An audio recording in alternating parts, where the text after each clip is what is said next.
여러분 안녕하십니까? 계속해서 원주에서 전해드립니다. 지역별로 산발적인 연쇄 감염이 계속되는 가운데 오늘 강원도에서 39명이 확진됐습니다. 춘천에서 13명, 철원에서 12명, 원주에서 7명, 홍천에서 2명이 나왔고 횡성, 정선, 속초, 양구, 양양에서 1명씩이 늘었습니다. 어제는 원주 16명을 비롯해 9개 시군에서 35명이 양성 판정을 받았습니다. 원주와 춘천에서 번갈아 다수가 확진되면서 강원도는 어제까지 나흘 동안 30명대 확진자가 발생했습니다. 원주의 누적 확진자는 1,858명, 강원도 누적 확진자는 7,684명입니다. 원주 혁신도시의 디지털 영상 콘텐츠 소프트웨어 산업을 육성할 지능센터가 착공에 들어갔습니다. 과학기술정보통신부로부터 도내 유일하게 산업인가를 받은 민자 디지털 콘텐츠 소프트웨어 지능시설로서 오는 2024년 4월까지 혁신도시 11,000제곱미터터의 지하 4층, 지상 20층 규모로서 조성됩니다. 지능센터에는 VR, AR, XR 등의 다양한 소프트웨어 업체들이 입주하게 되고 드라마와 영화 등 각종 영상물을 촬영할 수 있는 국내 유일의 도시명 메타버스 스튜디오 등이 들어서게 됩니다. 강원도와 원주시는 오늘 지능센터를 조성하는 드라마 제작사와 업무 협약을 맺고 K 콘텐츠 소프트웨어 산업 육성에 나서고 소프트웨어 수요가 증가하고 있는 지역 의료기기 산업과도 시너지를 낼 수 있을 것으로 기대하고 있습니다. 원주시가 지역 농가를 대상으로 내년도 외국인 계절 근로자 수요 조사를 실시합니다. 조사는 이달 말까지 각 읍면동에서 진행하고 이후 법무부에서 최종적으로 배정을 받게 되면 내년 4월부터 11월 사이 외국인 근로자들이 입국해 각 농가에서 일을 할 수 있게 됩니다. 입국하는 근로자들에 대해선 자가격리 등의 방역 조치가 적용될 예정입니다.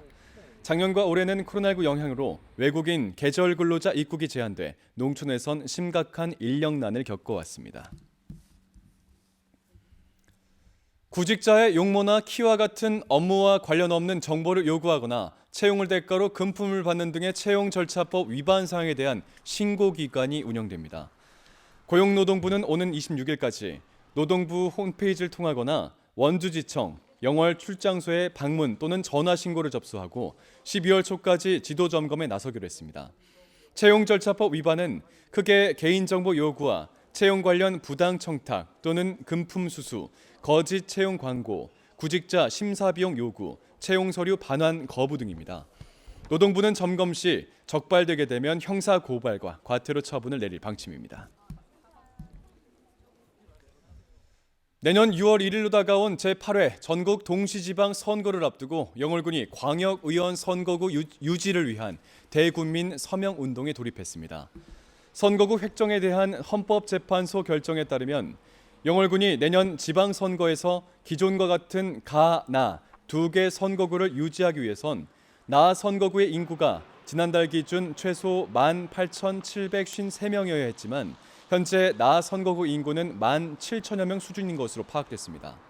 영월군은 지역 균형 발전을 위해 기존 도의원 선거구 유지가 무엇보다 중요하다며 앞으로 2주 동안 전 군민들을 대상으로 서명운동을 벌여 관계부처에 전달하기로 했습니다.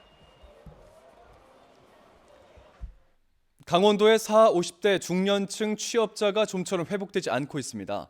통계청에 따르면 올해 3분기 강원도 전체 취업자는 45만 1천여 명으로 지난해 같은 기간보다 3천여 명이 늘었습니다. 그러나 40대 취업자는 3천 명이나 줄은 9만 5천 명, 50대 취업자는 11만 3천 명으로 2천여 명이나 줄었습니다. 통계청은 코로나19 여파로 자영업, 중소기업의 일시 휴직, 자발적 퇴사 등이 빈번한 가운데 종사자 비중이 높은 중년층의 고용 위축이 다른 연령대보다 심각했다고 분석했습니다. 원주 공군 제8 전투비행단이 성폭력 피해자의 사망 사건을 축소 은폐하려 했다는 의혹이 제기됐습니다.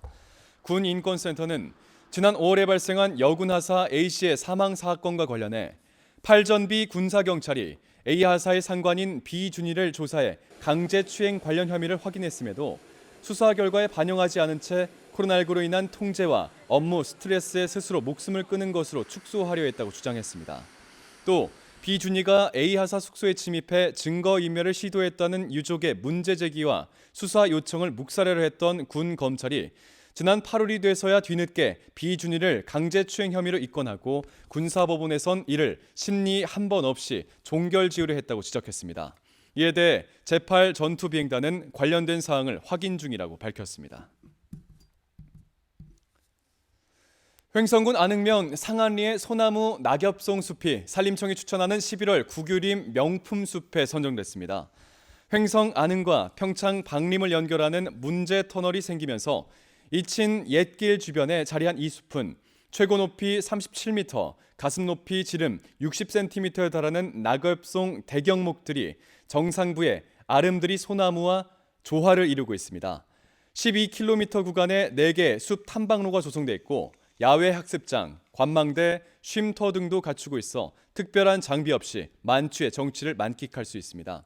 산림청은 2018년부터 국유림 명품 숲을 관리 선정에 홍보하고 있습니다. 뉴스를 마칩니다. 고맙습니다.